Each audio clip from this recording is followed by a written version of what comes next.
আল্লাহ আছে, রাসূল আছে, আছে আল কোরআন।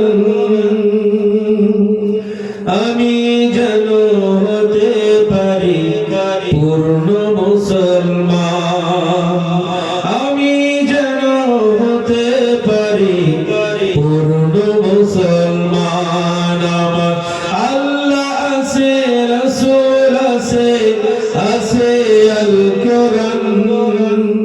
আমি যেন হতে পারি সুন্নি মুসলমান, আমি যেন হতে পারি সুন্নি মুসলমান। কি মুসলমান? সুন্নি মুসলমান, মানে নবী করিম সাল্লাল্লাহু আলাইহি ওয়াসাল্লামের ইত্তেবা মুসলমান। আল্লাহ রাব্বুল আলামিন বললেন, হে পৃথিবীর মানুষ, তুমি যদি আমি আল্লাহ আমাকে বিশ্বাস করে থাকো, তুমি যদি ঈমানদার দাবি করে থাকো, ঈমানদারের প্রথম শর্ত হচ্ছে আল্লাযীনা ইউমিনুনা বিল গায়ব। ঈমানদারের প্রথম কাজ হচ্ছে অদৃশ্যের প্রতি বিশ্বাস। ফ্লাক্সি লোড করি আমরা, টাকা চলে আসে কিন্তু কিভাবে ঢোকে দেখা যায় না। এটা যেমন বিশ্বাস আমরা করতে পারি, পৃথিবীর জমিনে আল্লাহ কিছু কিছু জিনিস সৃষ্টি করে দিয়েছেন আল্লাহকে অদৃশ্যভাবে বিশ্বাস করার জন্য। যখন আমরা বলবো আল্লাহকে দেখা যায় না, আমরা মানি না, তাহলে টাকার মধ্যে যে লোড ঢোকে এটা কেমনে দেখেন। এখান থেকে কথা বলেন আমেরিকা, অস্ট্রেলিয়া, কানাডায় কোন পথ দিয়ে ফোনের মধ্যে ফোন ঢোকে বলতে পারবেন? কোন রাস্তা দিয়ে যায়? এটা মানুষ তৈরি করলো। আর যদি এটা মানুষ তৈরি করতে পারে, আল্লাহ রাব্বুল আলামিন যে আছেন এটা বোঝাতে আর কোনো অসুবিধা আছে? আল্লাহ রাব্বুল আলামিন বললেন আল্লাযীনা ইউমিনুনা বিল গায়ব। অদৃশ্যের প্রতি বিশ্বাস, অদৃশ্য মানে আল্লাহ আছে দেখা যাবে না, ঈমান আনতে হবে। এর নাম গায়েব। আল্লাহ আছে দেখা যাবে না, এটা নাম হচ্ছে গায়েব। ইয়াকিমুনাস সালাত, নামাজ কায়েম করা, ওয়া মিম্মা রাযাকনাহুম ইউনফিকুন। আল্লাহ রাব্বুল আলামিন বললেন আমি যে রিজিক তোমাদের দিয়েছি এই রিজিক থেকে তোমরা ব্যয় করো। তাহলে আমার রিজিকের মধ্যে আমার জায়গা জমি আছে, টাকা পয়সা আছে, কোনোভাবেই বলা যাবে না এই বাড়ির মালিক অরিজিনালি আপনি, আমি নই। আল্লাহ বললেন আমি রিজিক দিয়েছি, সেখান থেকে ব্যয় করো। সবকিছুর মালিক কে? আমাকে দারোয়ান হিসাবে পাঠিয়েছে, দেখে রাখো। দারোয়ান যদি চুরি করে, আমার বাড়ি চকি দেওয়ার জন্য, আমার জায়গা চকি দেওয়ার জন্য আমরা কর্মচারী নিয়োগ করি। এই জমিটা তুমি দেখে রাখবা, আমার বাড়িটা তুমি দেখে রাখবা। যদি বাড়ির কোনো জিনিস চুরি করে তার চাকরি থাকবে না। বাড়ির কোনো জিনিস চুরি করলে যেমন চাকরি থাকে না, আল্লাহ রাব্বুল আলামিন পৃথিবীর জমিনে আমাকে যা কিছু দিয়েছে চৌকিদারি করতে দিয়েছে। এই চৌকিদারির মধ্যে এসে যদি বলি আমার সবকিছু আমার, তাহলে মামলা আছে না? না, আমরা সবকিছু আমার বলে বিধায় তো অসুবিধা। আজকে যদি মনে করতাম এই জীবনটা আমার, কিন্তু এর মালিক আমার আল্লাহ, তাহলে এই জীবনটা আমি আল্লাহকে ছাড়া কাউকে দিতে পারতাম না, এই জীবনটা আমার নবীকে ছাড়া কাউকে দিতে পারতাম না। আজকে যদি মনে করতাম এই স্ত্রীর সাথে বিবাহ হয়েছে কিন্তু এর মালিক আমার আল্লাহ, তাহলে স্ত্রীর সাথে কোনোদিন ঝগড়া হতো না। আমার সন্তান আল্লাহ তাআলা দিয়েছেন, যদি মনে করতাম এই সন্তানের মালিক আমার আল্লাহ, তাহলে সন্তানকে মানুষের মতো মানুষ করতে আমার আর পিড়াপিড়ি করা লাগতো না। আজকে যদি আমি মনে করতাম আমার যে চক্ষু, এই চক্ষুর মালিক আমার আল্লাহ, তাহলে চক্ষু দিয়ে বেগানা মহিলা দেখতে পারতাম না, সারা রাত ধরে আমরা কোনো আশেপাশে জিনিস দেখতে পারতাম না। আজকে যদি মনে করতে পারতাম আল্লাহ তাআলা আমার যে ব্যবসা দিয়েছে মালিক আমার রব, ওই ব্যবসার ভিতরে ভেজাল দিতে পারতাম না। আজকে যদি আমি মনে করতাম এই চাকরির চেয়ার আমাকে আল্লাহ ডিউটি হিসাবে দিয়েছে, কিন্তু এই চেয়ারের মালিক মালিক আমার আল্লাহ, তাহলে ঘুষের প্রশ্ন আসতো না। আজকে আল্লাহ তাআলা বললেন অমিম্মা রাযাকনাহুম ইউনফিকুন, আমি তোমাদের যা রিজিক দিয়েছি এই রিজিক তুমি আমার পথে ব্যয় করো। তাহলে রিজিকের মালিক কে?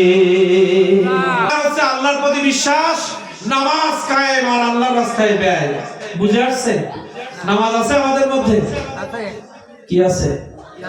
ইমানদারের প্রথম শর্ত কি? সূরাতুল বাকারার প্রথম দিকে আল্লাহ তাআলা বলেন ইমানদার প্রথম কাজ হচ্ছে অদৃশ্যের প্রতি বিশ্বাস। আমি আল্লাহকে দেখা যাবে না কিন্তু বিশ্বাস করবে। দ্বিতীয় নম্বর ইকিমুনাস সালাত, তারা নামাজ কায়েম করবে। নামাজ পড়তে বলে নাই, নামাজ যদি আল্লাহ পড়তে বলতো তো যে কোনো জায়গায় পড়লে হয়ে যায়। নামাজ কায়েম, নামাজ যদি পড়তে বলতেন আল্লাহ তাআলা তাহলে ওযু লাগতো না, কি আরকান হাকাম লাগতো না, কোনোভাবে সিজদা দিলে হতো। নামাজ কায়েম করতে বলেছেন মানে ওযু লাগবে, নামাজের 13 ফরজ জানা লাগবে, 14 ওয়াজিব জানা লাগবে, সুন্নতগুলো জানা লাগবে। এগুলো নামাজ কায়েমের অন্তর্ভুক্ত। আমি নামাজে মসজিদে যাব, স্ত্রীকে ডেকে দিব, এটাকে বলে নামাজ কায়েম। আমার পাশে মসজিদ আছে, আমি মুসল্লিদের সাথে মসজিদে কাতারবদ্ধ নামাজ পড়ব, এটাকে বলে কায়েম। নামাজ কায়েম কাকে বলে? নিজে পড়া, অন্যকে পড়ার জন্য দাওয়াত দেওয়া, নিজে পড়া স্ত্রীকে পড়ার জন্য দাওয়াত দেওয়া, নিজে পড়া সন্তানকে হাত ধরে নামাজ পড়াতে নিয়ে যাওয়া, এটাকে বলে নামাজ কায়েম। ওযুটা সুন্দর করে করা, এটাকে বলে নামাজ কায়েম। নামাজের 13 ফরজ সম্পর্কে ধারণা, এটাকে বলে নামাজ কায়েম। নামাজের ওয়াজিব 14টা জানা, এটাকে বলে নামাজ কায়েম। এখন যদি বলি ভাইজান একজন হাত উঁচু করে বলেন নামাজের ফরজ কয়টা? ধরা খেয়ে যাবে এখানে। কায়েম রুকু সিজদা পরে ফরজ কটা? নামাজে দাঁড়ানোর আগে কয় ফরজ, দাঁড়ানোর পরে কয় ফরজ, কোন ভুল হলে সৌসিজদা লাগবে, সুন্নত পদ্ধতি কি একজন দাঁড়ায় বলতে পারবে? তাহলে বুঝবো এই এলাকায় নামাজ কায়েম হয়ে গেছে। নামাজ কায়েম করতে বলেছেন মানে সবকিছু খুঁটিনাটি জানতে হবে। নামাজ যদি পড়তে বলতেন তাহলে এত কিছু ছিল না। নামাজ কায়েম করা মানে প্রতিষ্ঠা করতে গেলে কষ্ট আছে। নামাজ প্রতিষ্ঠা করা সহজ ব্যাপার নয়। এজন্য আল্লাহ বলেন ইকিমুনাস সালাহ, ইমানদারের দ্বিতীয় কাজ হচ্ছে নামাজ কায়েম করা। অমিম্মা রাযাকনাহুম ইউনফিকুন, আমি যে রিজিক দিয়েছি সেই রিজিক থেকে তোমরা আল্লাহ আমার রাস্তায় খরচ করো। কি করো? এই খরচের ব্যাখ্যা বলতে গিয়ে ইমানদারের 4টা গুণের কথা মনে পড়ে গেল। আমি যে আয়াতে কালিমা পড়েছি তার প্রথম অংশের আলোচনা চলছে। এই আয়াত শেষ করে আমরা মোনাজাত দিয়ে দিব। এর মধ্যে ঈমান আসবে, রাসূল প্রেম আসবে, সব কিছু আয়াতের মধ্যে চলে আসবে। আমি যে আয়াতে কালিমা পড়েছি হুজুরাত থেকে, ইন্নামাল মুমিনুনা আল্লাযীনা আমানু বিল্লাহি ওয়া রাসূলিহি, আল্লাহ তাআলা বললেন ঈমান আনতে হবে আল্লাহর পরে, রাসূলের পরে, এই দুইটা। এরপরে আল্লাহর রাস্তায় জিহাদ করতে হবে জীবন দিয়ে, মাল দিয়ে। এই কয়েকটা কথা বলে আলোচনা শেষ করব। এই আয়াতের মধ্যে কি বলা হলো? আল্লাহ তাআলা বললেন হে ইমানদার, তুমি যদি মুমিন হয়ে থাকো সর্বপ্রথম আমাকে বিশ্বাস করো, আমার নবীকে বিশ্বাস করো। সুম্মা লাম ইয়ারতাবু, বিশ্বাস করার পরে আর এই বিশ্বাস থেকে সরা যাবে না, বিশ্বাসের উপর অটল থাকতে হবে। এরপর ওয়াজিহাদিন ফি সাবিলি ওয়াজাহিদু বিআমওয়ালিহিম ওয়া আনফুসিহিম ফি সাবিলিল্লাহ, আমার রাস্তায় খরচ করতে হবে, জিহাদ করতে হবে মাল দিয়ে, জীবন দিয়ে। এখন জিহাদ কি তরোয়ার দিয়ে জিহাদ করবেন না? এই জিহাদের প্রথম উত্তমতম জিহাদ আমার নবীজি বলেছেন নফসের সাথে জিহাদ। কিসের সাথে? আমার নফস বলছে আমি নামাজ পড়বো না, পড়তে হবে, এটাই জিহাদ। আমার নফস বলছে অবৈধভাবে ইনকাম করার জন্য পরামর্শ দিচ্ছে নফস, ওইখানে নফসের সাথে জিহাদ করে অবৈধ পথ থেকে ফিরে আসার নাম নফসের সাথে জিহাদ। ঠিক। ওয়াজাহিদু ফি সাবিলিল্লাহি বিআমওয়ালিহিম ওয়া আনফুসিহিম, তুমি জিহাদ করো মাল দিয়ে, জীবন দিয়ে। এই জীবন এবং মাল দিয়ে আল্লাহর রাস্তায় জিহাদ করতে হবে। তার মানে আল্লাহর কোরআন মানতে গিয়ে, আমার রাসূলের সুন্নাহ মানতে গিয়ে যদি আমার কিছু টাকা খরচ করা লাগে করতে হবে। যেমন আমার সন্তানকে দ্বীনি শিক্ষা অর্জন করানোর জন্য মাদ্রাসায় বেতন দেওয়া লাগে। যারা আপনি মাদ্রাসায় পড়াচ্ছেন মানে কি আমি আল্লাহর রাস্তায় আমার সন্তানকে দিয়ে দিলাম। আল্লাহর রাস্তায় পড়ানোর জন্য টাকা লাগে কি লাগে না? লাগে না? টাকা লাগে কি লাগে না? এখানে ইসলাম বিরোধী কাজ হচ্ছে, আমার পাশে এখানে ইসলাম বিরোধী কাজ হচ্ছে, গানের অনুষ্ঠান হচ্ছে। এখানে বাধা দিতে গেলে জীবন যাওয়ার আশঙ্কা আছে।